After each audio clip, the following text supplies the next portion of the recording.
Hi, kids. This is Dan Peña. On August the 10th, 2026, I'm sitting in my pavilion at my home that I've lived here since 1984, Guthrie Castle, and today happens to be my birthday. Unlike most of you, you take your birthday off, or you take a week off, or a month off, God knows. But most of the high-performance people that I know don't take their birthdays off, and so as the calendar worked out, the first day of the seminar, which is today, after I get done this filming, will be the Castle event, the week-long event, the extraordinary event that will be life-altering for anybody that really pays attention and wants a life-altering experience. The update for me is that I'm involved in too many things to say grace over. As they used to say in the oil patch many decades ago when I was part of it, an integral part of it, I feel like a one-legged man in a two-legged ass-kicking contest. I have a lot of things on the go, or on the boil, as they say, and fortunately I have built up a cadre of both employees and devotees that are heading up these projects. And so I'm thankful for that. If I had thought that I was going to live 81 years, I would have probably taken, not absolutely, but I probably would have thought about taking better care of myself. Here I am, 81.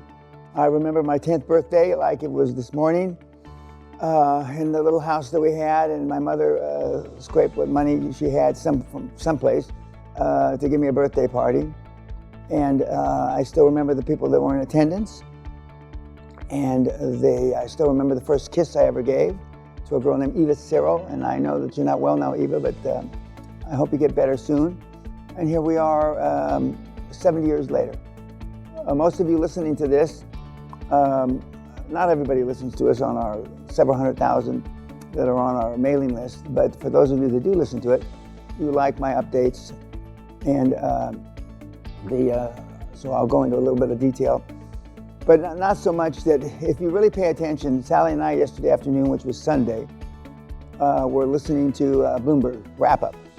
That's not called Bloomberg Wrap-Up, but it's the culmination or the combination of the stuff that Bloomberg thinks is important on a world political basis, and which includes financial basis.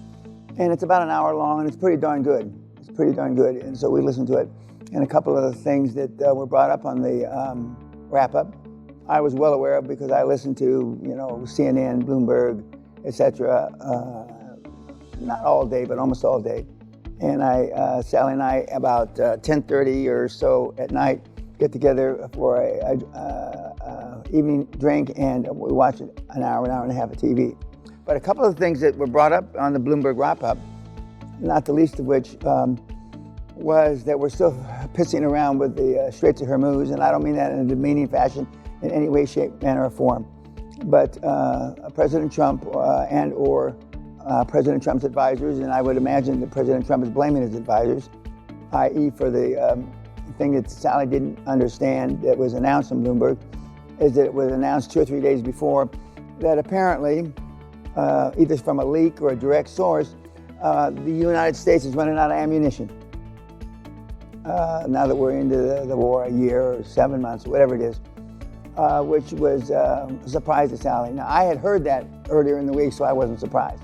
There were one or two other things that were surprising to Sally, who doesn't listen to the news. She uses me as a feedback machine, and I give her feedback that I think is important that has been announced. Not everything that's announced on CNN, Bloomberg, or BBC, etc., or up here, Sky News, is important. So I give her what I think are our life-altering events, and things that would affect us are significantly different in many cases than what would affect you. Okay, money's not the only thing in life, but it does cure a lot of evils, for sure. And so Sally and I are at that end of the continuum where our money that we earned over decades shelters us from a lot of the stuff, okay? Whereas it doesn't shelter you. We're not interested in mortgage rates so much, other than it affects my mentees. of which we'll have 21 here in a couple hours sitting in this room. But we don't have a mortgage. Interest rates don't really affect us too much, other than my mentees, because we don't have any, as you would say here, debt. We don't have any debt. And other than the fact that we pay off credit cards, I don't pay off anything. I haven't paid a bill, and I can't remember the last bill I paid. And so we pay all our bills off to a controller, and our controller is retiring after 8 million years. An old Scottish gentleman is retiring, which I found out only when I saw his replacement walking down the hall. And the new guy's already started. And so the old controller that's been here since the last century is stepping down. And, and we'll miss him. I don't know if he's had enough. I haven't sat down and talked to him. We didn't have a drink or a cup of coffee to discuss, but he's retiring. Okay. And so the things that have affected us in recent days or weeks since my last update, which would be May, which was the last seminar, are pretty dramatic. One, the war in Iran's not over. Yes, I predicted he would bomb Iran, but I didn't predict anything about the war being over. And I don't see the war being over anytime soon. I just don't. The second thing that Sally was surprised about is that how some of the Middle Eastern countries are negotiating to try to cut a deal with Iran so they can ship oil, not through the Straits of Hormuz, but from the refinery production facilities that Iran owns and or operates, without using the Straits of Hormuz exactly. Now, I'm going to tell you something that I haven't been in the oil business in a long, long time, although I am the chairman of one oil company now. But we knew in the 80s, I may have even known in the 70s, but I don't recall it in the 70s, in the 80s, that the first 6 or 7 miles from the border of Iran is international. Beyond that is international waters, and that's where the British or the Allied forces can stop ships. But within that 6 or 7 mile benchmark, it's Iranian territory, and that's sovereign territory, as I understand it. And in the sovereign territory, you can't stop anything. So what they've done since, the pirate days, apparently, is if you hug the shore of Iran and all those other countries, they don't get into international waters, and the Allied forces and Trump, et cetera, can't screw with them, and so they can still get oil to refineries in India, et cetera. Okay. So though the Straits of Hormuz have been slowed down, they haven't been, stopped completely. Now, I knew that in 1980 about, and since my last seminar, which was in May, they're talking about it now. So at best, when they say that they're stopping oil in the Straits of Hormuz, they're slowing it down and maybe stopping some of it, but they're not stopping all of it by any stretch of the imagination. So that was news to Sally, and she wouldn't have known that, but I know it. But now the talking heads and the pundits are discussing it quite freely, like if it was a new revelation, and it's really not a new revelation. The other thing that's happened since my last update is that the immigration problem hasn't gotten any better around the world, and there's still, unfortunately, innocent people that are getting thrown out of countries.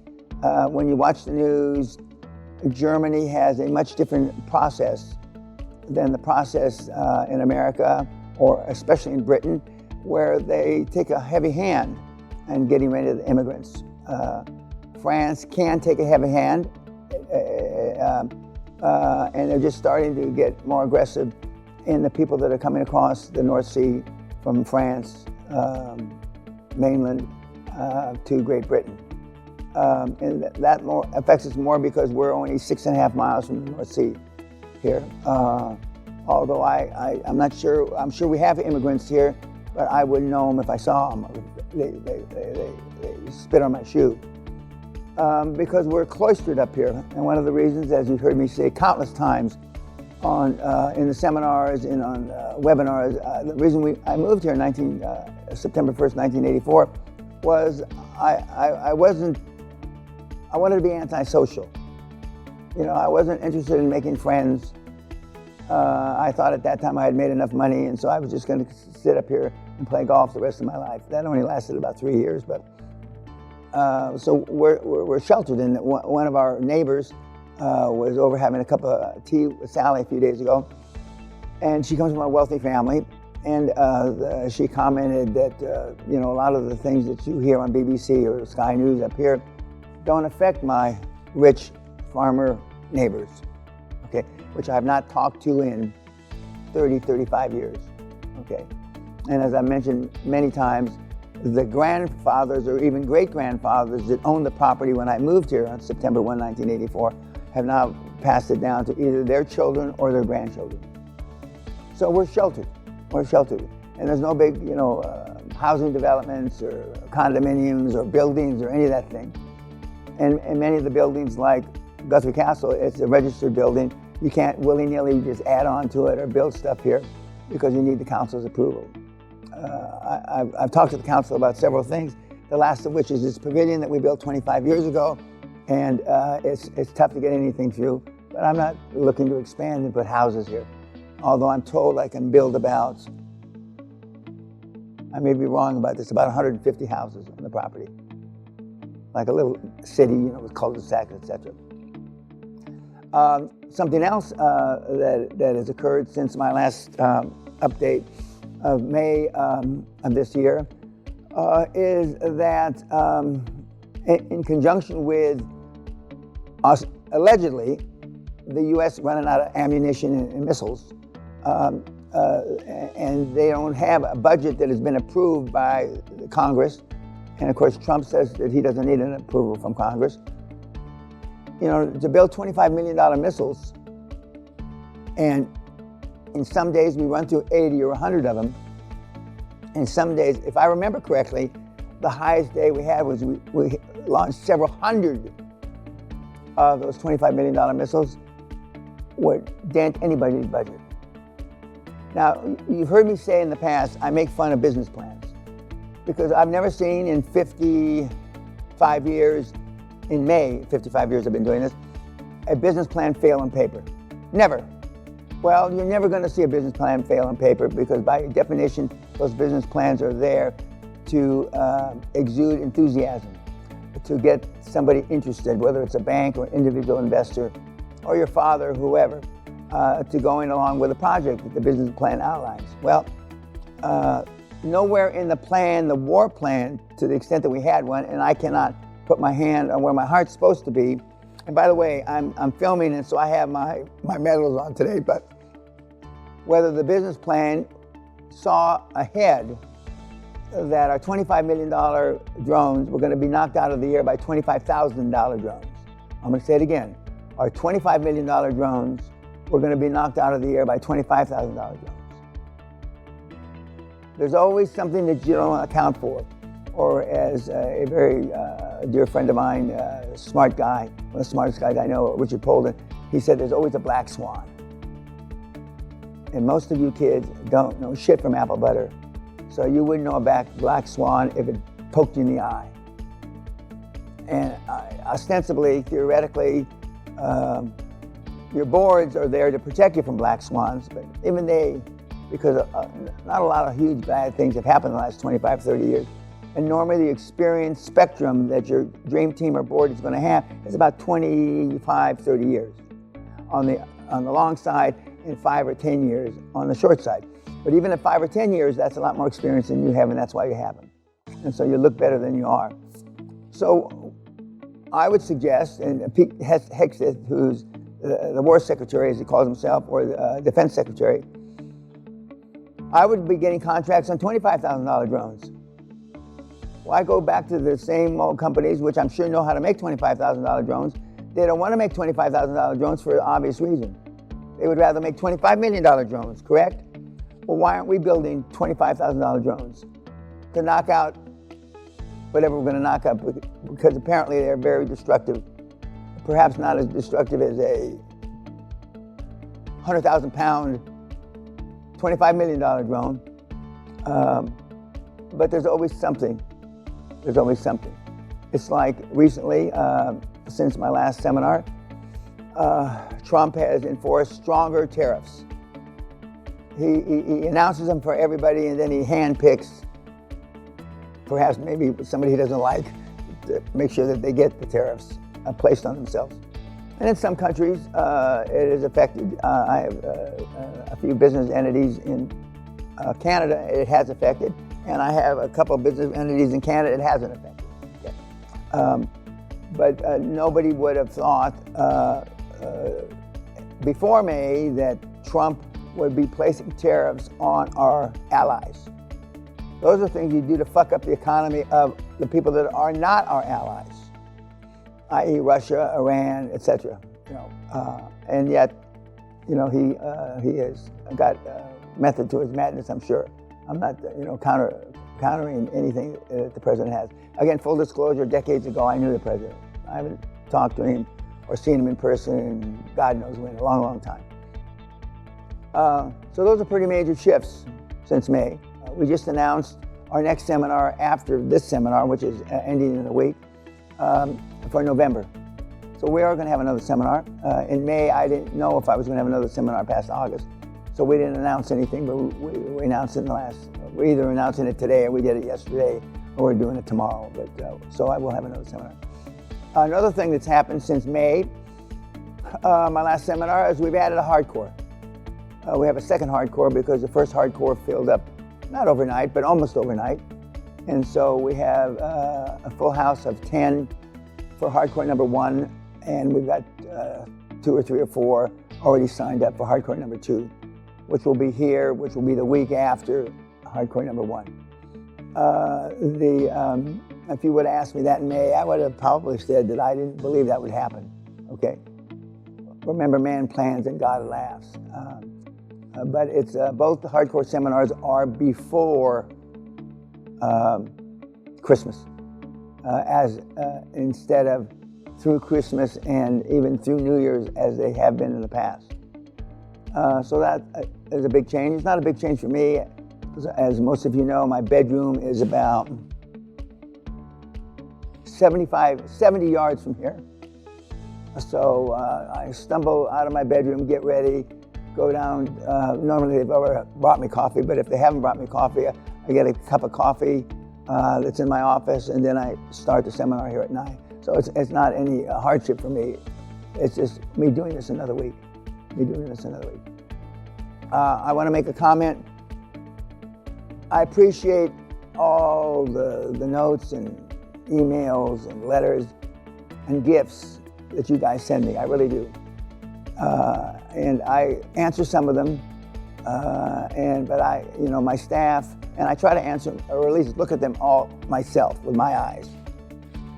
But I don't have time to answer them all. But I want to focus in on the gifts.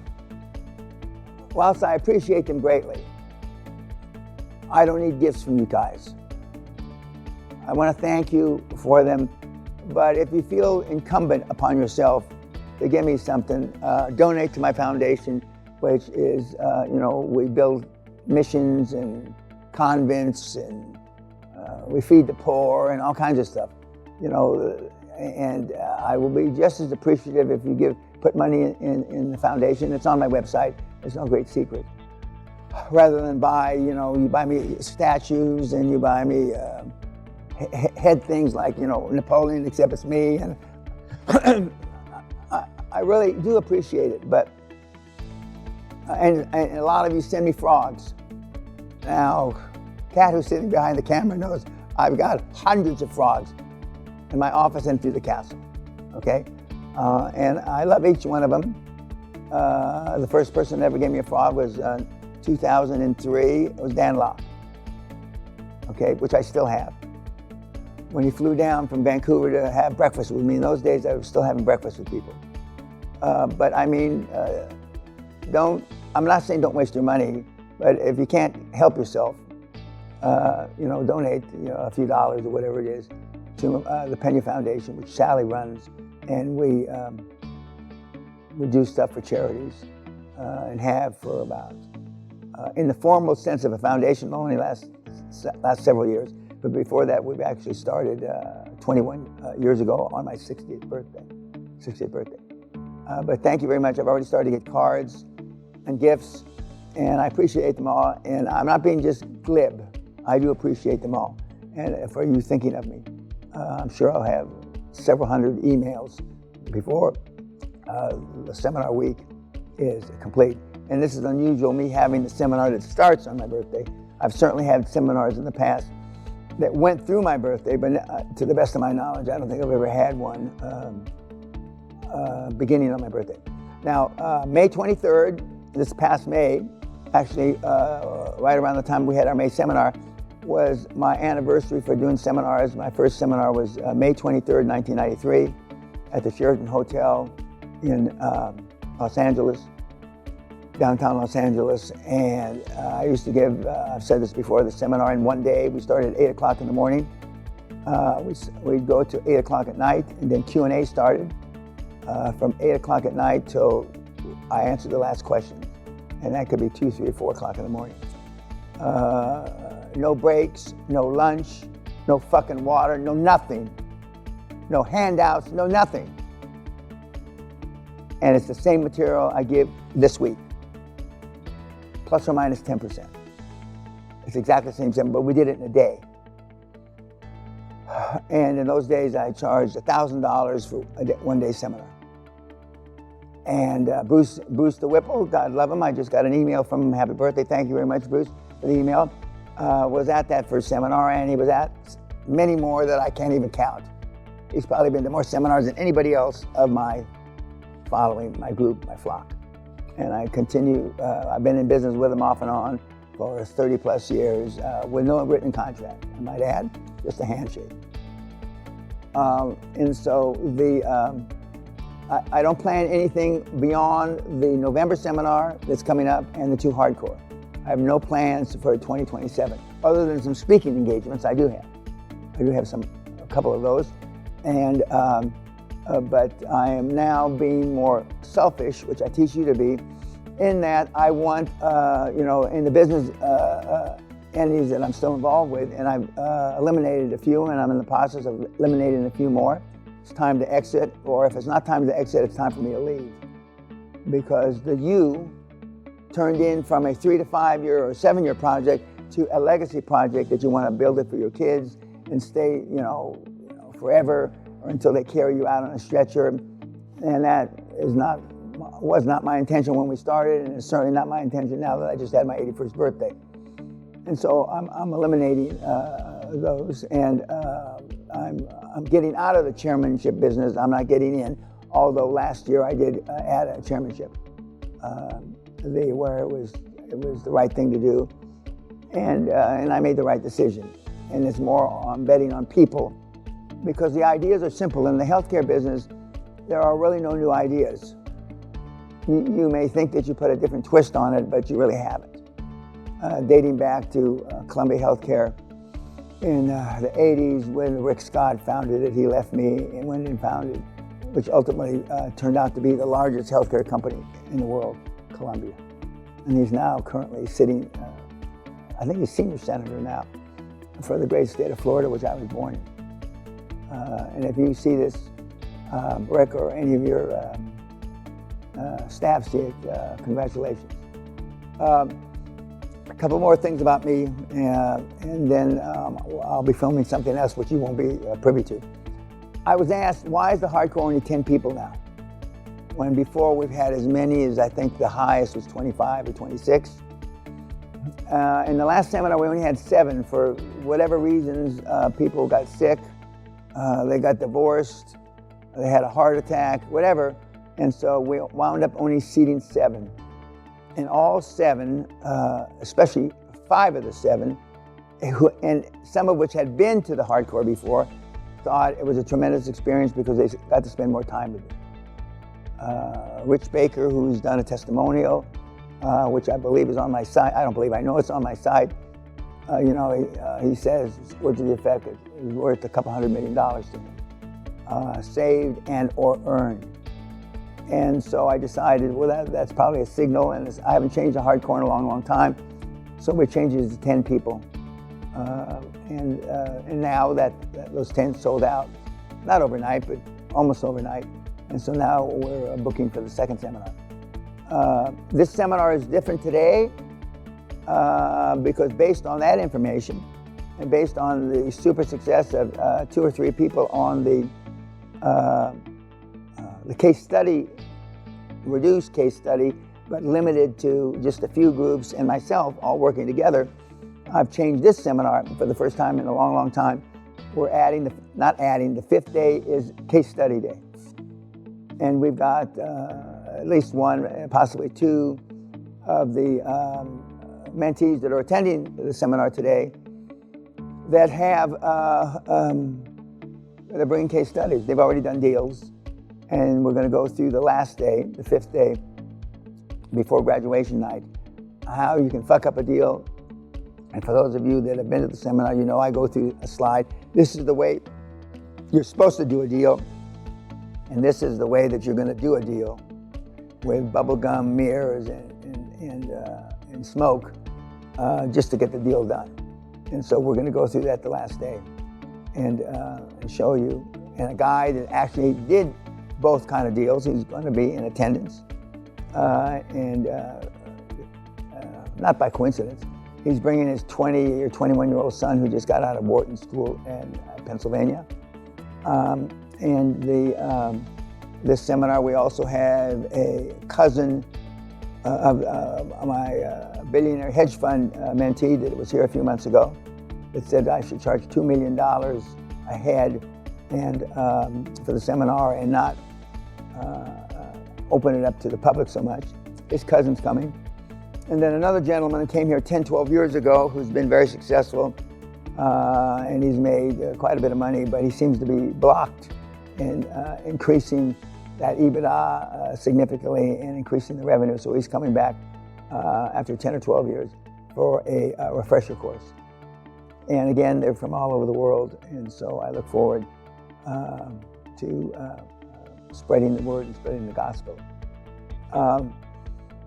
In addition, what's changed since May, when I did this last, we made a lot of progress on our Catholic potential education program, joint venture, if you will. We're now in talking to 3 archdioceses, soon to be 4 archdioceses in the United States, and possibly even here in the UK, under the auspices of Bishop Andrew, who's just 25 miles from here, who I've struck up a relationship with in the last year or so, where the church has to put up no money. We take all the financial risk, and they share in the profits. The Catholic Church has millions of square feet of empty space that they do nothing with. Part of which is the fall off in interest in going to church and being involved with the church, and part of it is obviously the mishaps that they've had in with the child abuse settlements, et cetera, where they've so far paid out billions. So that's taken a leap forward. And Anthony Barbado, who is the man on the ground that is steering this for us, for me, has met with hundreds of clergy, both nuns and priests and archbishops and bishops, et cetera. And he's going to be meeting me in New York at the end of this month to meet with additional hierarchy of the Catholic Church in our attempt to sell it on a national basis. That brings you up to speed for me. I look forward to your comments, and thank you for all the birthday wishes, and God bless.